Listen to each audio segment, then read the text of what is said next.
কার বুঝ? কুরআন ও সুন্নাহের বুঝ। আমরা যে বলি ইমাম আবু হানিফা রাহিমাহুল্লাহর বুঝ, ফিকহু আবি হানিফা, আবু হানিফার ফিক। আবু হানিফা কি বাইবেল পড়ে বুঝেছেন? এটার বুঝ বলি আমরা। আবু হানিফা কি হিন্দুদের কোন কিতাব পড়ে বুঝেছেন? আবু হানিফা কুরআন ও হাদিস পড়ে বুঝেছেন। এখানে একটু আগে একটা গজল শোনানো হলো আপনাদেরকে যে হাদিস ছাড়া, মাযহাব ছাড়া কোন হাদিস মানা সম্ভব নয়। একথা বলেছেন ইমাম আবু হানিফার বিখ্যাত ছাত্র ইমাম মুহাম্মদ ইবনে হাসান শাইবানী। তিনি স্পষ্টভাবে বলেছেন, লা ইস্তাকিমুল আমালু বিল হাদিস ইল্লা বির রাই ওয়া লা ইস্তাকিমুল আমালু বির রাই ইল্লা বিল হাদিস। যে কোন একটা হাদিসের উপর ইজতিহাদ ব্যতীত, কিয়াস ব্যতীত কোন একটা হাদিসের উপর আমল করা সম্ভব নয়।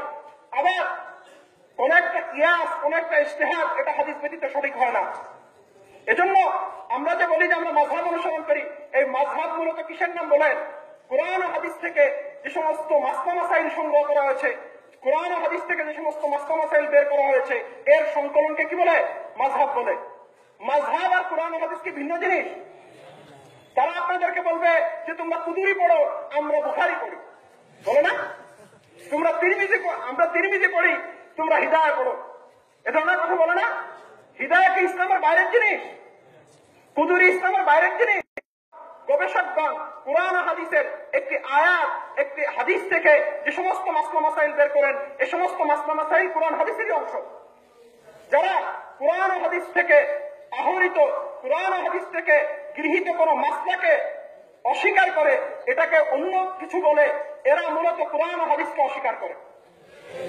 যারা বলে যে ইমাম আবু হানিফার মাযহাব, যারা বলে যে ইমাম আবু হানিফা রাহমাতুল্লাহ আলাইহির মাযহাব, এটা তার নিজের মত, এটা সম্পূর্ণভাবে ইমাম আবু হানিফার উপর মিথ্যাচার, এটা সম্পূর্ণভাবে ইসলামের উপর মিথ্যাচার।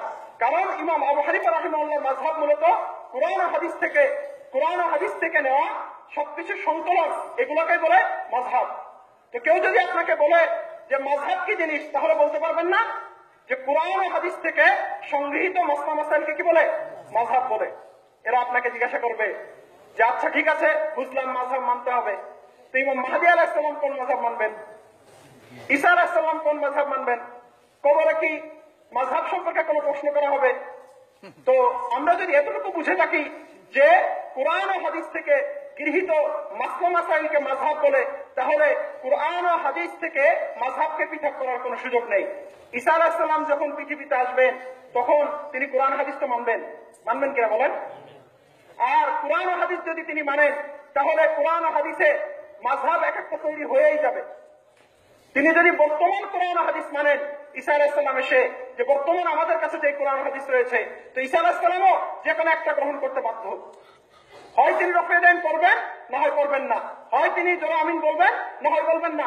যদি বর্তমান কুরআন ও হাদিস মানেন, ঈসা আলাইহিস সালামেরও একটা মাযহাব তৈরি হয়ে যাবে যদি তিনি বর্তমান কুরআন ও হাদিস মানেন।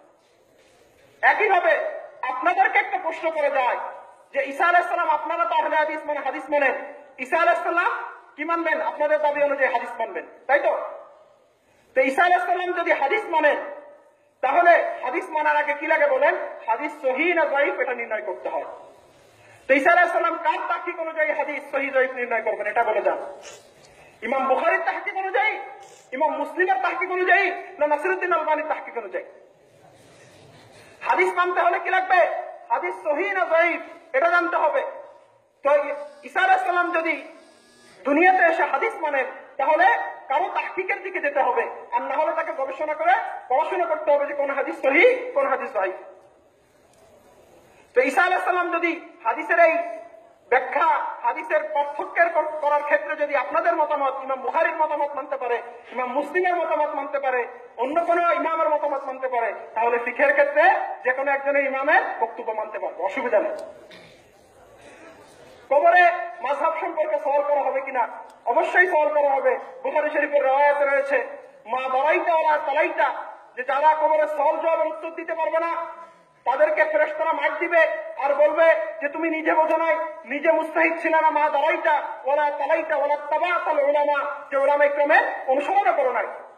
বলা হবে, মার দেওয়া হবে, ফেরেশতারা মার দিবে।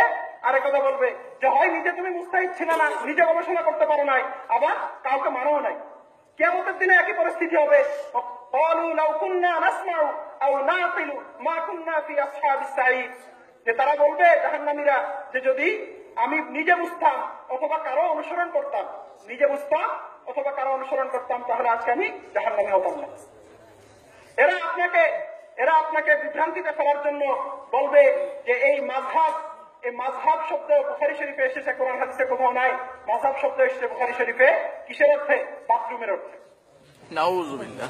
বুখারী শরীফের একটি হাদিসে এসেছে ইদা যাহাবাল মাযহাবা, যে কোথাও যেখানে গিয়ে বাথরুম করে সেই অর্থে একটা এই শব্দ ব্যবহৃত হয়েছে বুখারী শরীফে। কিন্তু মাযহাব বলতে পারিভাষিক অর্থে কি বোঝানো হয়? যে বাথরুম। একটা শব্দের শাব্দিক অর্থ থাকে, আবিধানিক অর্থ থাকে, পারিভাষিক অর্থ থাকে।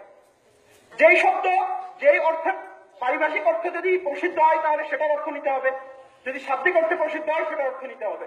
একটা উদাহরণ দিলে আপনাদের কাছে স্পষ্ট হবে যে সালাত শব্দের অর্থ হলো তাহরিকুস সাল্লাতাইন, দুই নিতম্ব দোলানো।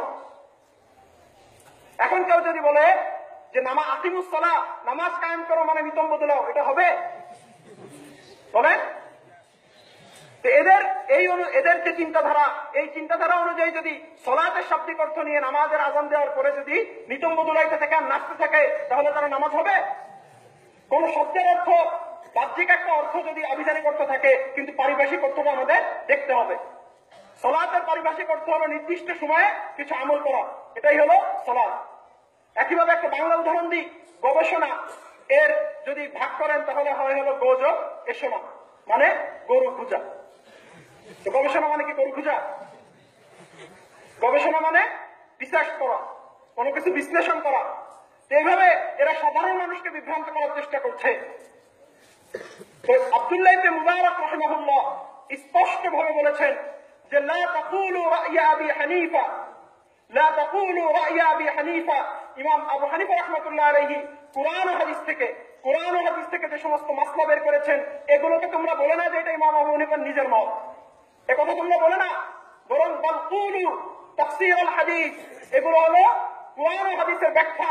ইমাম আবু হানিফা রাহমাতুল্লাহ আলাইহি কুরআন ও হাদিস থেকে যা বের করেছেন এগুলো হলো কুরআন ও হাদিসের ব্যাখ্যা। আব্দুল্লাহ ইবনে মুবারক রাহিমাহুল্লাহ বলেছেন কুরআন ও হাদিস থেকে ইমাম আবু হানিফা রাহমাতুল্লাহ আলাইহি যে সমস্ত মাসলা বের করেছেন, যে সমস্ত বিধিবিধান বের করেছেন, এগুলো কুরআন ও হাদিসেরই অংশ।